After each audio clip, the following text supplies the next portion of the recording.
What's going on, YouTube? RDAP Dan here, Federal Prison Time Consulting. Hope you guys are all having a great Taco Tuesday so far. So this video changed last minute. My client Stu had an emergency come up where he will not be able to join us until next week. He's in the ongoing process of selling a few of his businesses as he prepares to head off to federal prison. So I already had scheduled a video with you guys, so here I am nonetheless. Today, we're going to talk a little bit about your pre-sentence report and your plea agreement. So many of you are going through this right now where you're either getting ready to take a plea deal or you're waiting for your plea deal, or you've already signed your plea deal and maybe you've already gone in front of the judge and pled guilty. And you think that's kind of the end of it. You're going to go to sentencing. Your sentencing is going to be within that guideline range based on your plea deal. But what happens once in a while when U.S. probation, when they conduct the pre-sentence interview, when they come back with their pre-sentence report and they recommend a higher guideline range than what was in your plea deal?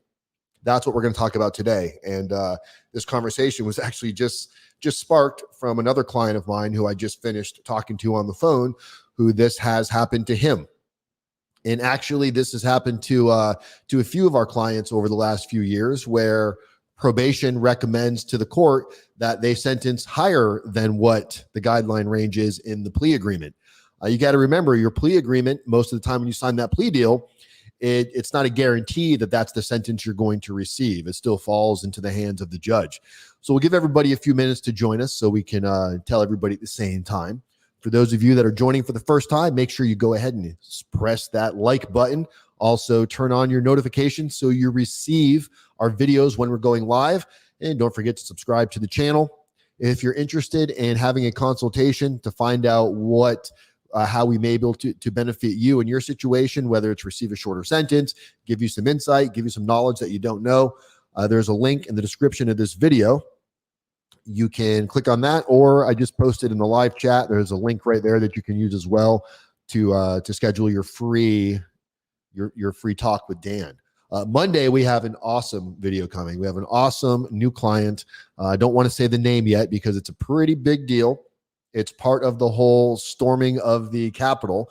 It's an individual that's been sentenced in that situation who wants to come on, share their story, and kind of and talk about the discrepancies and what really wouldn't happen with things that were said, how it got taken out of context. So I'm really looking forward to bringing that individual on with us. They actually just took us on today. They became a client, so we're real excited to see where that goes. But you guys should definitely enjoy that story, as it's all over mainstream media right now.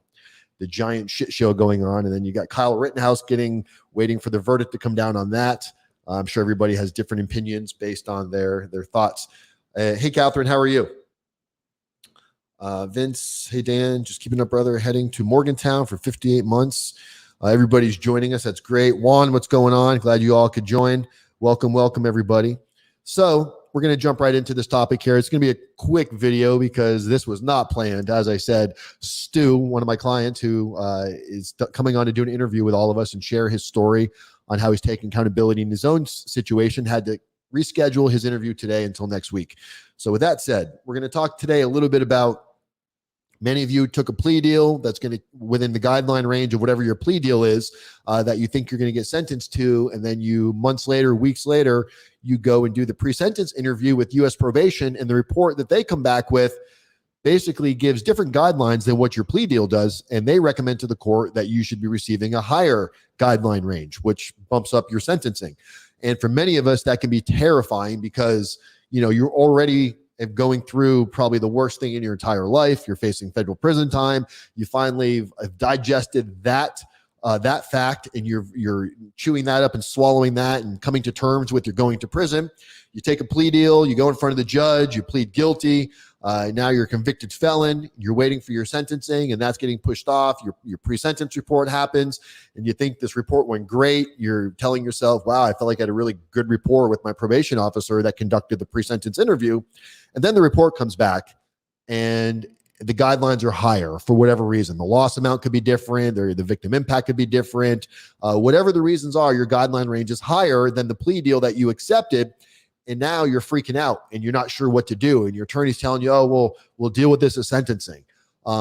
Basically, this comes down to a sentencing issue where the judge is going to ask the prosecuting why their guideline range was different, why they came up with a different guideline range than what U.S. probation did.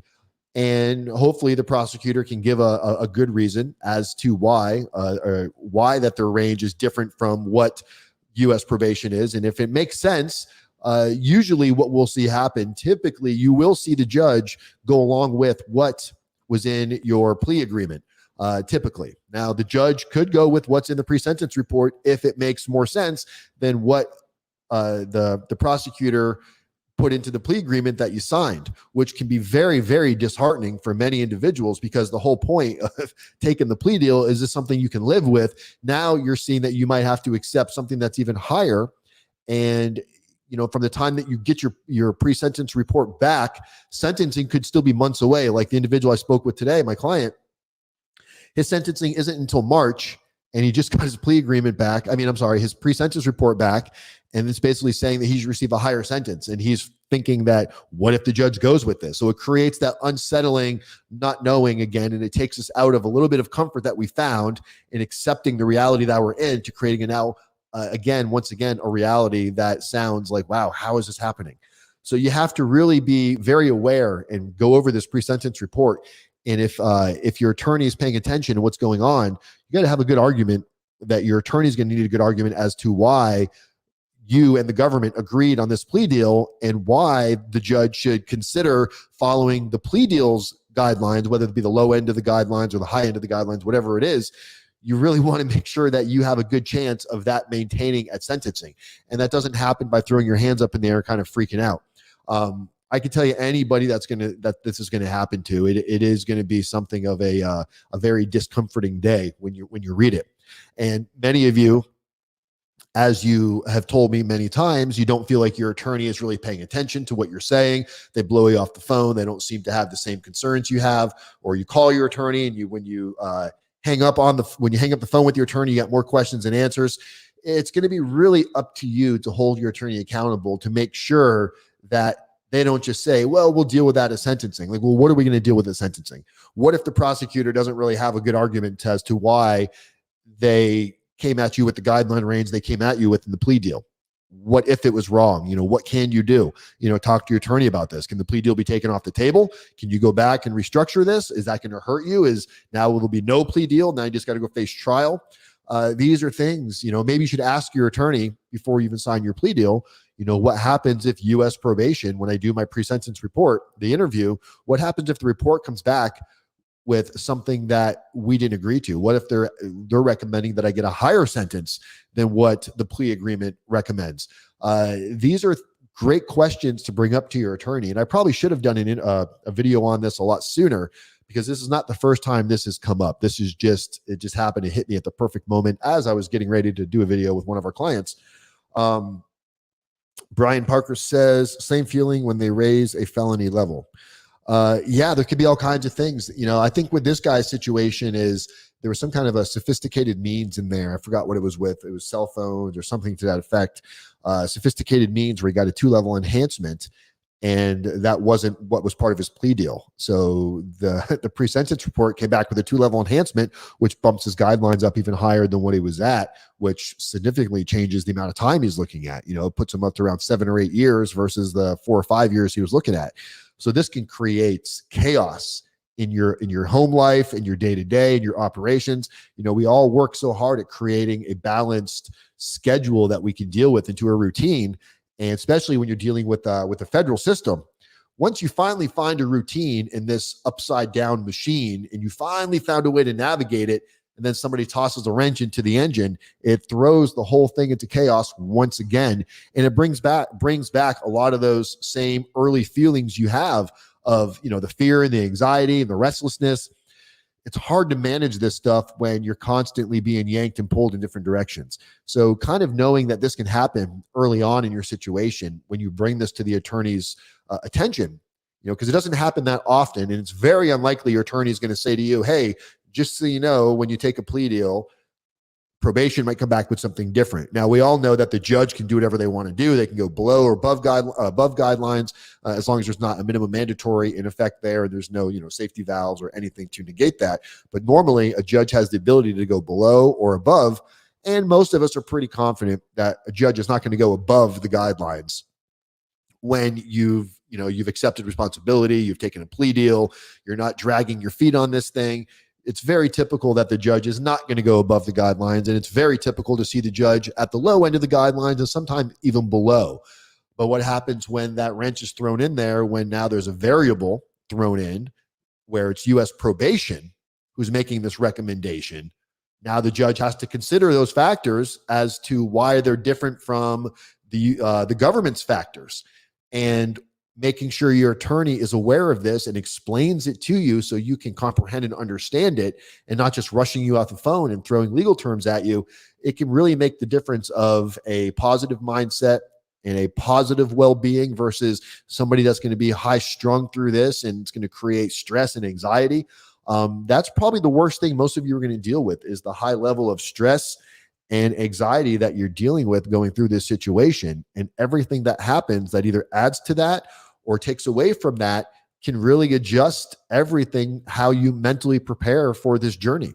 So you're in charge here. You're in the driver's seat. You have to know what questions to ask and when to ask them. And that could be something you talk about in a consultation with me. That's why these consultations are completely free. The whole point of it is to kind of just give you a starting point. Some of you don't know where you should kind of start going and what direction. So if we can help you get centered, give you some direction, give you some ideas, give you some confidence in what you could be doing next, it can kind of change the way the pendulum swings from start to finish, to where you end up with a much better end result with a little bit of knowledge early on in your situation. So I can't stress it enough. Anybody that's going through something similar, a federal situation, you got indicted, you're under investigation, you've already got a sentencing coming up, you just don't know when it is, or maybe it's sometime next year, and you're wondering what you could be doing right now to put yourself in the best possible situation to receive the best possible outcome, the only thing I can tell you to do is book a consultation. It's completely free. Many of you maybe have spoken to other consultants, didn't tell you what you wanted to hear, and maybe that was good or bad, or maybe they told you what they thought you wanted to hear in order to, use that against you to get you to hire them. We are not in a hurry to take on as many clients as we can. Our whole motto here is people helping people, community is method. There's clients that we turn down that we don't feel. We had a consultation with a client today that we didn't feel our services were going in his best interest with the mindset that he's currently in. Is just not a good fit. We can't make you do the right thing. If you're still going to be stuck in victim mentality and yet you're taking a plea deal, but you don't want to illustrate your forgiveness and your sorrow and the misconduct that you'd had, what role you played in this, if you're not willing to illustrate that when it comes down to personal narratives, reference letters, prepping for your PSR, there's nothing that I'm going to be able to do or anybody's going to be able to do to change your mind. But once you're accepting of, okay, I messed up, I made a mistake, I'm owning it. Now, what can I do to mitigate my own circumstances above and beyond what my attorneys are doing for me? That's where somebody like Federal Prison Time Consulting and RDAP Dan can come in and really make some headway for you guys. So if you're getting ready to do your pre-sentence interview, be very mindful that the report doesn't necessarily have to agree with what your plea agreement was. Now, sometimes you might get a more favorable pre-sentence report also, right? You can also get that on the flip side, where a pre-sentence report comes back with a lower guideline range than maybe what your plea agreement was for. And then again, the judge is going to have to question at your sentencing why the government's guidelines are higher than what probation came back with, or what was going on there. And are they going to follow the recommended plea agreement, or are they going to follow with what was recommended from the probation report? You just aren't going to know that answer until you get a sentencing, but you're going to need to be aware that this is a factor that could manipulate the situation to or against your favor. And I'm a big believer, if you know what hurdles are in front of you, potentially could be in front of you before you get there, it's not that you're going to be able to avoid the hurdle, but being aware that it's there is going to be a little easier to deal with, to kind of keep the ball moving where it's not going to stop you in your tracks. Something like this, at least for the client that I just spoke to, it has kind of pumped his brakes for like the past week. because he starts awfulizing about how this is going to affect his sentencing. And now him and his family are kind of like rethinking everything they need to do. It very well could affect his sentencing. More than likely, the judge will probably go with what's in the plea agreement as long as the government can explain why these were the guideline ranges that they wrote the plea agreement up for. More than not, you'll see the judge follow the guidelines or follow the recommendation of the plea agreement. So I don't want any of you to get into an uproar about this, but you need to be aware that it's not mandated, that your plea agreement is not set in stone. It can be undone by the judge. And if probation gives them a reason to undo it and it makes sense, you got to be ready for that lump on the head. I'm a client heading on the motion to the judge. Say that again, Catherine. I know you're a client. I just didn't understand that question. So does anybody have any questions on this topic? Because like I said, today caught me off guard. We were supposed to be talking about something completely different. I have a whole string of information over here with my client, Stu. Stu, you got me on this one. But no, Stu's a good guy. He's going through a lot. He's prepping to go into the prison system, which is not fun for anybody. So I guess the least of Stu's worries should be coming on doing an interview with RDAP Dan today. So I can't be too mad at you, Stu. But we'll have Stu on next week. And then Monday, guys, I'm going to be probably promoting it over the weekend. I might do some promoting here on YouTube, on Instagram, and over on Twitter and everywhere else that we're at. TikTok even, we've been promoting some of our videos on TikTok. Believe it or not, TikTok is not just used for doing funny dances and stupid songs. It actually 100% can be used to promote your business and getting the message out there. So come follow us on TikTok, RDAP Dan. I probably should have that in the bio here. Maybe I'll add that. Guys, I'm RDAP Dan. I'm Federal Prison Time Consulting, people helping people, communities method, one day at a time. If anybody has any questions, my phone number is on the top of this screen. You've also got all my contact information in the description below. There's a link to book a free consultation so we can find out where you're standing, what kind of services you might be able to get, or put you in a position to receive the best possible outcome. Sometimes just knowing a little information is all one needs, and that's what we're here for. And Catherine Maldonado, thank you. We are waiting on the answer from the judge. You guys have helped so much.